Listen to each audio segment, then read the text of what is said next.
ప్రజాపాలన చేసిన అది అంటే మంచి గ్రామము, మంచిగా కలిసిమెలిసి ఆత్మీయత ఉండే నాతాలగూడెం గ్రామస్తుల అదృష్టం అని నేను భావిస్తున్నాను. వెలుగొండ పక్కకు మా ఊర్లో మేము భావించే ఊరికి ఈ యొక్క గ్రామ సభ ఏడనగానే గుర్తొచ్చింది మీ ఊరే. సో చాలా సంతోషం ఇక్కడికి రావడం. అయితే ఇదొక అదృష్టం. అయితే పొద్దుగాల ఆలస్యంగా ఉత్తమ్ కుమార్ రెడ్డి గారు సారు నేను ఇక్కడికి వస్తాను అని అంటే ఇమ్మీడియట్ గా నాతాలగూడెం రండి అన్నా అని చెప్పినాం. సార్ను కోరినాం. ఇక్కడికి మన దగ్గరికి వారు ఇమ్మీడియట్ గా సుముఖత తెలపడం చాలా సంతోషం. మరి దీనికి సంబంధించి మరి ఈ రోజు గొప్ప కార్యక్రమాలు చేస్తున్నాం. ఇంతకుముందే ముఖ్యమంత్రి రేవంత్ రెడ్డి గారి వారి మాటలు విన్నాం. ఈరోజు ప్రజాపాలనలో భాగంగా అనేక కార్యక్రమాలు చేస్తూ ఆనాడు ఉచిత బస్సు అయితేంది, మహిళలకు 200 గృహజ్యోతి అయితేంది, మరి కరెంటు బిల్లు ఉచితం, అట్లనే ఆరోగ్యశ్రీ 5 నుంచి 10 లక్షలు చేసే కార్యక్రమం అయితేంది, సిలిండర్ 500కే ఇచ్చే కార్యక్రమం అయితేంది, ఇవన్నీ చేస్తూ ఈ రోజు ఈ గ్రామ సభల ద్వారా మధ్యలో రైతు రుణమాఫీ కూడా దాదాపుగా పూర్తయింది. ఇంకా కొద్దిగా 1-6 ఉంటే అవి కూడా జరుగుతాయి 2 లక్షల వరకు. మరి ఈ రోజు ఈ గ్రామ సభల ద్వారా ఈరోజు మరి స్వయాన మంత్రి గారు ఇక్కడికి మన దగ్గరికి వచ్చారు. ప్రజాపాలన అంటే అది ప్రజల దగ్గరికే వచ్చి మంత్రి గారు ఇక్కడికి రావడం, మరి మన కార్యక్రమం చేయడం, మనకు సంబంధించిన ఈరోజు 4 పథకాలు ముందుగా మనకు సంబంధించి ఈ యొక్క ఫస్ట్ అంటే 4 ఉన్నాయి కానీ ఫస్ట్ అన్నిటికంటే ముందు ఏంటంటే క్రమ సంఖ్య చూస్తున్నా. ఈరోజు మనకు సంబంధించిన ముఖ్య కార్యక్రమాలలో ఇందిరమ్మ ఆత్మీయ భరోసా నాడు మనకు సంబంధించి రైతు బంధు అయిన అంతకుముందు ఇచ్చేది. పేద రైతు కూలీలు భూమి లేదు, భూమి ఉన్న వాళ్ళకి ఇస్తున్నారు. మా సంగతి ఏందని ఆ రోజు అడిగినారు. మరి ఆనాటి ప్రతిపక్ష పార్టీగా మేము ఉంటుంది ముఖ్యమంత్రి రేవంత్ రెడ్డి గారు, ఉత్తమ్ కుమార్ రెడ్డి గారు, వీరంతా కూడా మీ యొక్క ఆనాటి మీ సమస్యను అర్థం చేసుకుని ఈరోజు ప్రభుత్వానికి వస్తూనే రైతు కూలీలకు కూడా ఖచ్చితంగా చేయాలని చెప్పి మీకు కూడా భూమి ఉన్న వాళ్ళకే కాదు భూమి లేని వాళ్ళకి చూస్తున్నారు. అందులో భాగంగా ఇక భూమి లేని వాళ్ళకి ఏమొస్తుంది, ఈ యొక్క ఇందిరమ్మ ఆత్మీయ భరోసా వస్తుంది. ఈ ఊర్లో 5 ఊర్లంట మరి భూమి లేని వాళ్ళు. సో ఆ విధంగా 5 సరే అంటే ఆ విధంగా మీ ఊర్లో మంచిగా ఇంట్లో అంతా భూమి ఉండి మంచిగా నిమ్మదంగా ఉన్నారు, సంతోషమే. సో 5 లేదు, వాళ్ళకి ఇందిరమ్మ ఆత్మీయ భరోసా వస్తుంది ఈ గ్రామంలో. ఓకే, అది నెంబర్ 1. నెంబర్ 2 వస్తే రైతు భరోసా పథకం.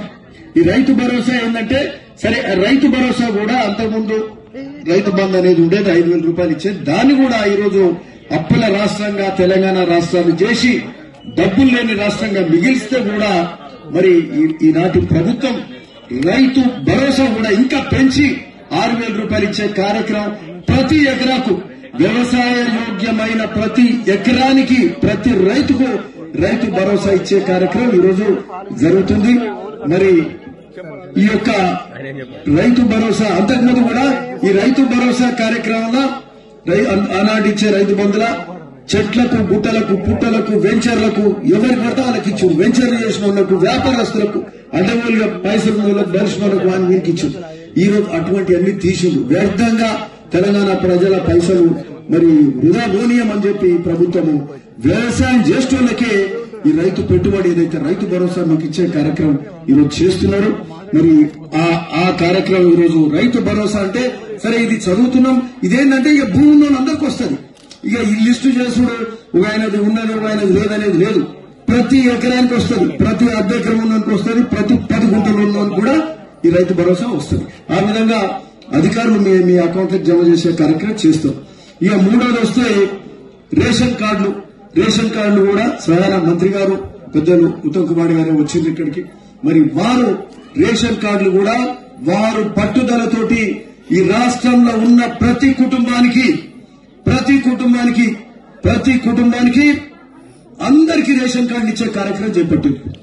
ఎవ్వరు ఎక్కడ మిగిలిపోద్దు. ఎందుకంటే రేషన్ కార్డు అంటేనే మన ఉనికి, మన ఐడెంటిటీ. ఓ టెలిఫోన్, ఓ కరెంటో, లేకపోతే ఇంకేదో ఏ పథకానికి పోయినా ఎక్కడ పోయినా నువ్వు ఎవరే అంటారు, ఏ ఊరే అంటారు. కుటుంబ పెద్దవాళ్ళు అంటారు, నీ ఊరేంది అంటారు. అంటే ఏం చూపెడతాం మనం? మన రేషన్ కార్డు చూపెట్టేది అంటే మన ఊరికి మన గుర్తింపే అది. అట్లాంటి రేషన్ కార్డులు 10 ఏళ్ళు ఇయ్యలే మనకు, ఇచ్చిన 10 ఏళ్ల పాటు.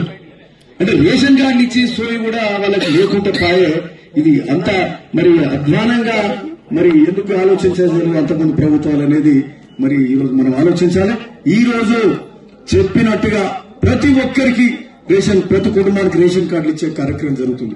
అట్లనే రేషన్ కార్డులలో రేషన్ కార్డు ఇవ్వకపోగా రేషన్ కార్డుల కుటుంబ సభ్యులు కొత్త కోడలు వచ్చే ఆమె పేరు చేంజ్ చేయాలి.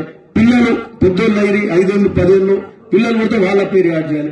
వాళ్ళకు కూడా 6 కిలోలు బియ్యం వస్తాయి, అవి కూడా యాడ్ చేయకపోయి. సో ఇవన్నీ కూడా ఈ రోజు కొత్త మెంబర్లను కూడా యాడ్ చేసుకోవడానికి కూడా ఆస్కారం ఉన్నదని కూడా ఈ సందర్భంగా చెప్తున్నాం. కరెక్ట్ గా ఓకే. సో రేషన్ కార్డులతో పాటు అదే కాక సార్ ఏం చెప్తున్నారు, సివిల్ సప్లైస్, వడ్ల కొనుగోలు, బియ్యం సరఫరా అంతా సారే చూస్తారు. రేషన్ కార్డులు కూడా సన్న బియ్యమే ఇస్తే మీకు దొడ్డు బియ్యం కాదు అని చెప్పి సార్ మరి చెప్తా ఉన్నారు. కనీసం సగం బియ్యం అన్నా ఇస్తారనే ఆలోచన ఉన్నట్టుంది. అది వారు దాని మీద బియ్యం మీద మరోసారి చెప్తారేమో మరి. అంటే ఇద్దరు బియ్యం దొడ్డు బియ్యం అందరు తినలే మరి. సో అంటే మనకే కాదు ఈ యొక్క ఇది మన ఈ స్కూల్స్లలో కానీ గురుకులాలలో బీసీ ఎస్సీ మైనార్టీ గురుకులాలలో కూడా ఎస్టీ గురుకులాలలో కూడా అక్కడ సన్న బియ్యం ఇచ్చే కార్యక్రమం చేస్తూ ఈ మధ్యనే 40% మెస్ ఛార్జీలు కూడా పెంచారు. సో అన్ని విధాల ఈ కార్యక్రమాలు ఈ రేషన్ కార్డులు ఇచ్చే కార్యక్రమం కూడా ముందుగా కొంత అపోజ్ జరిగింది. రేషన్ కార్డులు ఇచ్చే సందర్భంగా కొంతమంది వచ్చిన లిస్టు కొంత రాలేదని సరే పదే చెప్పారు. సార్ అయితే ఉత్తమ్ సార్ మరి వెరీ బిగినింగ్ లో చెప్పారు, ఇది నిరంతర ప్రక్రియ. అప్లికేషన్లు ఇవ్వను మళ్ళీ ఇందిరమ్మ సభలు ఇవ్వండి, ఎందుకు ఇబ్బంది, అవసరమే లేదు. అంటే ఇది లక్షల మంది కోట్ల మంది జనాభా ఉన్న రాష్ట్రంలో రేషన్ కార్డులు తీసుకునే ప్రక్రియలో అప్లికేషన్ తీసుకునే ప్రక్రియలో అక్కడక్కడ కొంత కన్ఫ్యూజన్ అవుతుంది. బట్ ఇవన్నిటి కూడా ఇదేమి ఎండ్ అయితలేదు కదా. ఇవన్నీ కూడా అప్లికేషన్ తీసుకుని ప్రతి ఒక్కరికి రేషన్ కార్డు ఇచ్చే కార్యక్రమం తీసుకుంటున్నాం. బాధ్యత నేను తీసుకుంటున్నాను సార్ చెప్పిండ్రు. సో ఆ రేషన్ కార్డులు ఇచ్చే కార్యక్రమం కూడా మరి ఈ రోజు ప్రతి ఒక్కరికి ఈ గ్రామంలో అందరికీ అర్హులందరికీ రేషన్ కార్డులు ఇచ్చే కార్యక్రమం ఈ రోజు జరుగుతుంది. అందులో భాగంగా 96 మందికి కొత్త రేషన్ కార్డులు వస్తున్నాయి. సపోర్ట్ కొట్టండి గట్టిగా. ఇది చిన్న విషయం. ఆయన ఇది లేక రాక 10 ఏళ్ళు చూస్తుంది. ఓకే, ఈ 16 ఏందండి ఇదే 16 రేషన్ కార్డులలో పిల్లలు గాని కోడళ్లు గాని వస్తే వాళ్ళ పేరు కూడా యాడ్ చేశారు. సో ఇక రేషన్ కార్డులో పెడదాం మనకు లేదు, ఇబ్బంది లేదు. ఇది రేషన్ కార్డుల కథ. ఓకే, ఆ విధంగా రేషన్ కార్డులు ఇచ్చే కార్యక్రమం ప్రజాపాలన కాంగ్రెస్ ప్రభుత్వం చేస్తుంది. ఇందిరమ్మ ఇల్లు కూడా ఈ రోజు ఇక్కడ ఇందిరమ్మ ఇల్లు లేకపోయా నాడు కాంగ్రెస్ హామీలో వైఎస్ఆర్ హామీలో ఇల్లు ఇచ్చారు. మళ్ళీ వచ్చిన ఇల్లుడా ఈ ఊర్లే మళ్ళా 10 ఏళ్ల పాలన అంతకుముందు ఒక్క ఇళ్ళనిచ్చిన రాయడా. ఇండ్ల అవసరాలుండే తాటిపత్రి కప్పుకున్నోళ్ళు, రేకులు, పెంకటెన్లు, ఇల్లు కూలిపోయే గోడలు అట్లాంటి పరిస్థితిలో ఉంటే మరి ఇల్లు అవసరం ఉన్నదని ఆలోచన చేయలేదు వాళ్ళు. ఈరోజు ధనిక రాష్ట్రంగా ఉన్న రాష్ట్రంలో పట్టించుకోని పరిస్థితి. మరి ఈ ఇందిరమ్మ ఇల్లు కూడా ప్రత్యేకమైన దృష్టి పెట్టి అతి ముఖ్యమైనది ఇది కూడా 98 ఇళ్లు మనకు నాతాలగూడెం గ్రామంలో ఇస్తున్నాము. సో ఇది సంతోషంగా అందరికీ ఇక్కడ కొందరికి ఇల్లు ఉండే కొందరికి లేకున్నా గ్రామంలో అందరికి కూడా మనకి ఇబ్బంది. అందరు మంచిగా బతకాలి, అందరి ఇంటి మీద కప్పు ఉండాల్సిన అవసరం ఉంది. అందులో భాగంగా ఇందిరమ్మ ఇల్లు ఇచ్చే కార్యక్రమం మరి ఈరోజు ఎంపీ చామల కిరణ్ కుమార్ రెడ్డి గారు గౌరవ యంగ్స్టార్ మరొకసారి క్లుప్తంగా చెప్తాను నేను. ఇందిరమ్మ ఆత్మీయ భరోసాలో మనకు 5 వస్తున్నాయి, 5 ఊరికి వస్తున్నాయి. రైతు భరోసాల 380 ఎకరాలకు వస్తుంది. లబ్దిదారుల సంఖ్య 380 మంది. అనంతరెడ్డి గారు రండి. మరి అట్లనే రేషన్ కార్డులు 96 మందికి వస్తున్నాయి. 16 వరకేమో యూనిట్లు యాడ్ చేస్తుంది. 96 వరకేమో కొత్త రేషన్ కార్డులు. ఇందిరమ్మ ఇండ్లు 98 ఇండ్లు మంజూరైన ఇండ్లు వస్తున్నాయి. సో మొత్తంగా మీకు టోటల్ గా రేషన్ కార్డులు ఇండ్లు కానీ అంత ఓవరాల్ గా మరి పైలట్ విలేజ్ గా మొత్తం కంప్లీట్ చేస్తున్నారు. సో ఈ గొప్ప విషయం, చాలా సంతోషం.